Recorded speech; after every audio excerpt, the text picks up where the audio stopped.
In the podcast episode this week, I share a story.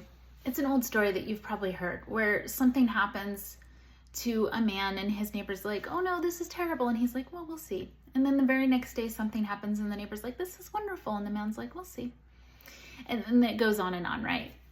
The point is that the man never jumps to the conclusion of whether something is fundamentally good or bad, whether something is fundamentally a blessing or a curse.